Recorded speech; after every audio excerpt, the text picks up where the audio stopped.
உறவினர்களை சந்திப்பது, பயணம் கிளம்புவது, உல்லாச பயணம் கிளம்புவது எல்லாம் சந்திரகோரை இப்படி பிரிச்சிருக்காங்க. ஆனால் பொதுவாக பார்த்தீங்கன்னா நீங்கள் எந்த ஒரு காரியமாக இருந்தாலும் சரி, சுக்கிரன், புதன், சந்திரன், இந்த குரு, இந்த 4 கோரை அற்புதமான வேலையை செய்யுங்க.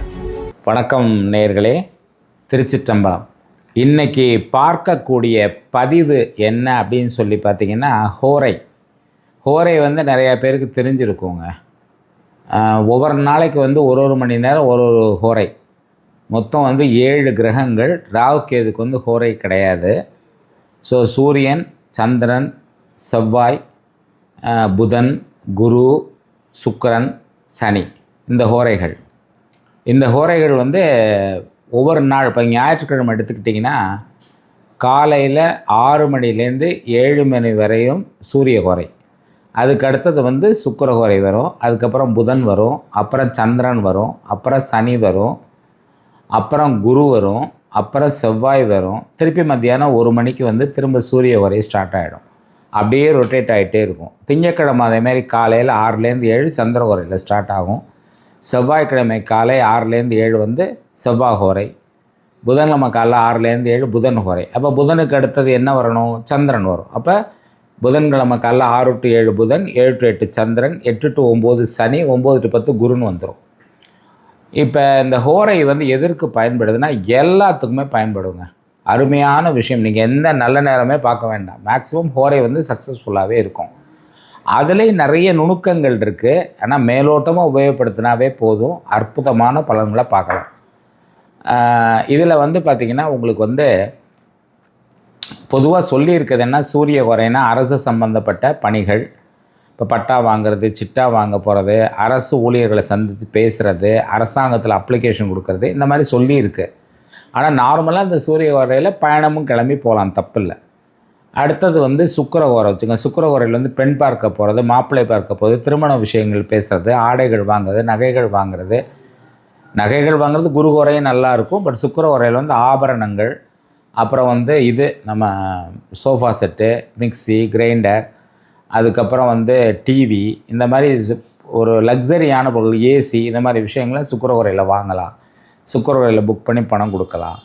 அப்புறம் புதன் ஹோரை கல்வி சம்மந்தமான அப்ளிகேஷன் போடுறது, டாக்குமெண்டேஷன், டாக்குமெண்ட்டில் கையெழுத்து போடுறது, அக்ரிமெண்ட், அட்வான்ஸ் அக்ரிமெண்ட் பண்ணுறது, அப்புறம் மாமன் வர்க்கத்தார், மாமனார், மாமியார், தாய் மாமா, இவங்க விஷயமாக எதுவாக இருந்தாலும் போய் பார்க்குறது, பண்ணுறது, அவங்களுடைய செயல்பாடுகள் இதெல்லாமே புதன் ஹோரையில் வரும். அடுத்து சந்திர ஹோரை, உணவு சம்மந்தப்பட்ட விஷயங்கள், அப்புறம் உணவுப் பொருட்கள் வாங்கிறது, உணவுக்கான ஆர்டர் கொடுக்கறது, கல்யாணங்களுக்கான உணவுப் பொருட்கள் வாங்கிறது, ஆர்டர் கொடுக்கறது, உறவினர்களை சந்திப்பது, பயணம் கிளம்புவது, உல்லாச பயணம் கிளம்புவது எல்லாம் சந்திர ஹோரை இப்படி பிரிச்சிருக்காங்க. ஆனால் பொதுவாக பார்த்திங்கன்னா நீங்கள் எந்த ஒரு காரியமாக இருந்தாலும் சரி, சுக்கிரன், புதன், சந்திரன், இந்த குரு, இந்த 4 ஹோரை அற்புதமான வேலையை செய்யுங்க. இந்த குரு ஹோரையில் மந்திர தீட்சை, அப்புறம் தெய்வ வழிபாடு, மந்திரங்கள் ஜெபம் பண்ண தொடங்குவது, ஆபரணங்கள் அணிவது, ஆபரணங்கள் ஆர்டர் கொடுப்பது, வாங்கிறது, அப்புறம் ஆடைகள், அதில் கூட ஆடைகள் வாங்கிறது, மாலை போடுறது, காப்பு கட்டுறது, இந்த மாதிரி விஷயங்கள்லாம் குரு ஹோரை மிக சிறப்பாக இருக்கும். இப்போ இதில் சனி செவ்வாய் எதுக்கு பயன் தருதுன்னா, செவ்வாய்க்கிழமை அன்னைக்கு பூமி சம்மந்தப்பட்ட விஷயங்களை பற்றி பேசுங்க, பூமிக்கான விஷயங்களை முன்னெடுங்கன்னு சொல்லியிருக்கு. சனி ஹோரை பிறருக்கு உதவி செய்கிறது, அனாதை ஆசிரமங்கள், அதுக்கப்புறம் யாருக்காவது பிரதியுபகாரமாக செய்யக்கூடிய விஷயங்கள், குலதெய்வ வழிபாடு, குலதெய்வத்தை போயிட்டு அதுக்காக செய்யக்கூடிய வேலைகள், பணிகள், அப்புறம் ஊழியர்களுக்கான பணிகள், ஊழியர்களுக்கான ஏதாவது ஹெல்ப் பண்ணுறது, இதெல்லாம் சனி ஹோரையை கொடுத்துருந்தாலுமே நடைமுறையில் நாங்கள் பார்த்தவர்களும் ஒரு 20-25 ஆண்டு காலமாக முழுமையாக பயன்படுத்தும் போது இந்த ஹோரைகளில் சுக்கிரன், புதன், சந்திரன், அதுவும் வளர்பிறை சந்திரன் மிக மிக சுபம், தேய்பிறை சந்திரனை விட. அடுத்தது குரு ஹோரை. இது 4மே அதே அற்புதமான பலனை தான் கொடுக்குது. இதில் பயணம் கிளம்பி போகிறதெல்லாம் ஒரு நல்ல இனிமையான பயணமாகவும், பயணம் வெற்றிகரமாகவும், வரவேண்டிய பணங்கள் வர்றதுக்கும் வாய்ப்புகள் இருக்குது. யார்கிட்ட பேசினா கூட சண்டை வராமல் இருக்கணும்னா இந்த ஹோரைகள். செவ்வாய் ஹோரையில் பேசினா சிலட்ட சண்டையெல்லாம் வர்றதுக்கான வாய்ப்புகள் இருக்குது. தவறாக புரிந்து கொள்ளக்கூடிய நிலையெல்லாம் உருவாகும் செவ்வாய் ஹோரையில். இப்போ இதில் இந்த ஹோரைக்குள்ள பிரிவுகள் இருக்குங்க. இந்த ஹோரையை கிட்டத்தட்ட 8 நிமிஷமாக பிரித்து, 8.25 நிமிஷம் வச்சுக்கோங்களேன், பிரித்து அதை ஒவ்வொரு ஹோரையாக அந்த பிரிவுகள் இருந்தாலும் அவ்வளோ நுணுக்கமாக போக வேண்டியதில்லை. நான் இன்றைக்கும் சரி திருமண தேதி குறிக்கும் போது விவாக சக்கரம், அதுக்கப்புறம் தாராபலன் இதெல்லாம் பார்த்தா கூட அந்த ஹோரையை அட்ஜஸ்ட் பண்ணி தான் டைமே எழுதுவேன். அந்த ஹோரையில் திருமணம் பண்ணும்போது திருமணம் பெரும்பாலும் எவ்வளோ தோஷம் இருந்தாலும் வெற்றி பெறுவதற்கான வாய்ப்புகள் இருக்குது. இன்னொரு விஷயம் நான் கவனித்தேன். என்னென்னா இந்த ஹோரையை பயன்படுத்தி சில விஷயங்கள் செய்கிறதுக்கான சில நுணுக்கங்கள் என்ன அப்படின்னு பார்க்கும்போது, இந்த நான் பிரிவுகள் சொன்னேன் இல்லையா, இந்த 8 நிமிஷ பிரிவுகள் இருக்குது இல்லையா, இந்த பிரிவுகளை அட்ஜஸ்ட் பண்ணி பண்ணுறது சொன்னேன் இல்லையா, அந்த நுணுக்கங்கள் பார்த்தேன். சரி, எல்லா நேரத்திலும் இந்த நுணுக்கங்களை பயன்படுத்த முடியும்னா முடியாது. நடைமுறையில் இந்த 6 to 7 சுக்கிர ஹோரை வெள்ளிக்கிழமைனா அதை அப்படியே முழுசாக பயன்படுத்திக்கங்க. ரொம்ப நுணுக்கமான விஷயங்கள், ஏதாவது இப்போ நீங்கள் பஞ்சபட்சி கிடைக்கல, ஒரு பூஜையை தொடங்கணும், பஞ்சபட்சி பார்க்குறவங்களுக்கு சொல்கிறேன், தொடங்கணும்னா அந்த நேரத்தில் சுக்கிரன் புதன் ஹோரை இருக்கும்போது தொடங்கினீங்கன்னா அது வெற்றிகரமாக அமைவதற்கான வழிமுறைகள் இருக்குது. ஆனால் இதில் இன்னொரு இந்த நுணுக்கமான விஷயங்கள் சொன்னால அதில் 2வது என்னென்னா, ஒரு சிலருக்கு செவ்வாய் ஹோரை மிக அதிர்ஷ்டமாக இருக்குது. காரணம் என்ன, மீன லக்னம், 2 கூடைய 9 கூடைய செவ்வாய் நல்ல இடத்துல இருந்தால் அவங்களுக்கு செவ்வாய் யோகக்காரகன் இல்லையா, அப்போ அவங்களுக்கு என்ன ஆகுதுன்னா இந்த செவ்வாய் ஹோரை எல்லாத்துக்குமே சக்ஸஸ்ஃபுல்லாக இருக்கும். யாருக்கெல்லாம் செவ்வாய் புக்தி, செவ்வாய் திசை அற்புதமான பலனை செஞ்சுதோ அவங்க யாரையுமே கேட்காம பவழம் அணிவது, யாரையுமே கேட்காம செவ்வாய் ஹோரையை பயன்படுத்தலாம், தைரியமாக பண்ணலாங்க. அது பெரிய வெற்றியை கொடுக்கறதுக்கான வாய்ப்பு இருக்குது. எதை பார்க்குறோமோ இல்லையோ ஹோரையை பார்க்கலாம் எல்லாத்துக்குமே. இதில் இன்னொரு 3வது நுணுக்கமான விஷயம் என்ன, பிறக்கிறாங்க இல்லையா, பிறந்த நேரம் அது சுபஹோரையாக இருந்தால் அவங்க வாழ்க்கையில் எப்படியோ ஜெயிச்சு தான் வராங்க. ஓரளவுக்கு அதான் நான் சொல்கிறேன், தேவைகள் நிறைவேறணும்ல கஷ்டப்படாமல், அது சக்ஸஸ்ஃபுல்லாக. குரு ஹோரையில் பிறந்த குழந்தைகள், சுக்கிரன் புதன் சந்திரஹோரையில் பிறந்த குழந்தைகள் எல்லாமே மிகப்பெரிய ஓரளவுக்கு அவங்க குடும்பத்தில் நம்பர் 1 வந்துடுறாங்க. எப்படியோ பார்த்தீங்கன்னா நடைமுறையில் அந்த நுணுக்கங்களில் அந்த 8 நிமிஷங்களை பிரித்து பார்த்தீங்கன்னா அதில் சுபஹோரையாக இருந்தால் இன்னும் அற்புதமான வாழ்க்கையாக அமையுது. இதை நீங்கள் பயன்படுத்தலாம். இதுக்கான லிஸ்ட் பெரும்பாலும் எல்லாத்துலேயும் கிடைக்கும்.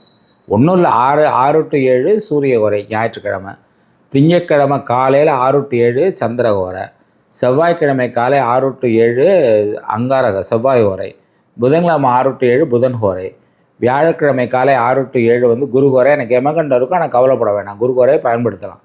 வெள்ளிக்கிழமை 6 to 7 சுக்கிர ஹோரை, சனிக்கிழமை 6 to 7 சனி ஹோரை, ஞாயிற்றுக்கிழமை சொன்னேன் இல்லையா 6 to 7 சூரிய ஹோரை. சரி, இப்போ இந்த ஆர்டர் என்னன்னு பார்த்தீங்கன்னா, சூரியனுக்கு அப்புறம் எப்போவுமே சுக்கிரன் தான் வரும், சுக்கிரனுக்கு அப்புறம் எப்போவுமே புதன் தான் வரும், புதனுக்கு அப்புறம் எப்போவுமே சந்திரன் தான் வரும், சந்திரனுக்கு அப்புறம் எப்போவுமே சனி தான் வரும், சனிக்கு அப்புறம் எப்போவுமே குரு தான் வரும், குருக்கு அப்புறம் எப்போவுமே செவ்வாய் தான் வரும். இதுக்கப்புறம் இந்த தை மாதத்தில் சூரிய உதயம் லேட் ஆகுது இல்லையா, அப்புறம் இந்த மாதிரி மார்கழி மாதத்தில் தை மார்கழியிலாம் சூரிய உதயம் லேட் ஆகும்போது ஹோரையை தள்ளிக்கணும். இப்போ 6:40 சூரிய உதயம்னா 6:40 தான் ஞாயிற்றுக்கிழமை அன்றைக்கி சுக்கிர ஹோரை ஆரம்பிக்கும். அதை மறக்கக்கூடாது. எப்படி ராகு காலத்தை அப்படி தான் தள்ளணும், ஆனால் நிறைய பேர் தள்ளுறதில்லை, யமகண்டத்தை யாரும் தள்ளுறதில்லை. ஆனால் ராகு கால நேரத்தில் கூட ஹோரையை நீங்கள் பார்த்தீங்கன்னா, இப்போ செவ்வாய்க்கிழமை மத்தியானம் பார்த்தீங்கன்னா 1 to 2 அங்காரக ஹோரை, 2 to 3 சூரிய ஹோரை, 3 to 4 சுக்கிரன், 4 to 5 புதன், அப்போ ராகு காலம். ஆனால் நீங்கள் ராகு காலம் பார்க்காம அதில் செஞ்சீங்கன்னா அற்புதமான பலன் நீங்கள் பார்க்கலாங்க. இந்த ஹோரை அவ்வளோ அற்புதம், இருக்கிறதுலே ரொம்ப நல்ல நேரம். ஏன்னா பஞ்சபட்சி கால்குலேஷன் ரொம்ப கஷ்டம், ரொம்ப நுணுக்கமாக பார்க்கணும். அதில் ஒருத்தருக்கு பெயர் பட்சி கொடுத்துருக்காங்க, ஒருத்தருக்கு நட்சத்திர பட்சி இருக்குது, ஒருத்தருக்கு ராசி பட்சி இருக்குது, லக்ன பட்சி இருக்குது. இது நிறைய குழப்பங்களுக்கு. இது அப்படியெல்லாம் இல்லை, பிளைண்டாக யூஸ் பண்ணலாம். ஒரு லிஸ்ட் எடுத்துக்கிட்டு அழகாக அந்தந்த ஹோரையை பயன்படுத்திக்கலாம். இதில் ஒரு சின்ன சின்ன வித்தியாசங்கள் நான் பார்த்த வரையிலும், அது என்னன்னு கேட்டிங்கன்னா, சனிக்கிழமை அன்னைக்கு சந்திர ஹோரை அவ்வளோவா பயன் தர்றதில்லை. ஆனால் ஒரு சிலர் கொடுக்கலாம் ஜாதகத்தை பொறுத்து. நான் இப்போ சொல்கிறது எல்லாமே 95% வேலை செஞ்சிடும். ஒரு 5% ஏன் விடுறேன் அப்படின்னா, எல்லாத்துலேயுமே எப்போவுமே விடுவேன், எல்லாத்துலேயுமே சக்ஸஸ்ங்கிறது 5% மைனஸ்ன்னு இருக்கேன். அது இந்த மாதிரி சில நேரத்தில் நமக்கு இப்போ குருவே நமக்கு நல்லவர் இல்லை. இப்போ துலா லக்னம் 3 கூடையன் 6 கூடையன் குரு அவர் பலமாக இருக்கார் அப்படின்னா குரு ஹோரை சமயத்தில் வேலை செய்யாமல் போகும். குரு சமயத்தில் கேது சாரம் போயிடுச்சு, கேது நல்ல இடத்துல இல்லைனாலும் குரு ஹோரை வேலை செய்யாமல் போகும்.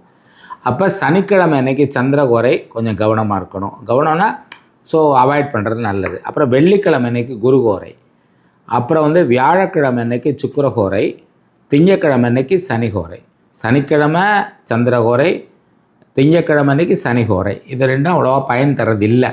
ஆனால் நடைமுறையில் பார்த்திங்கன்னா பெரிய பாதிப்புகள் இல்லை, சாதாரண விஷயங்களை அதில் செஞ்சிடலாம்.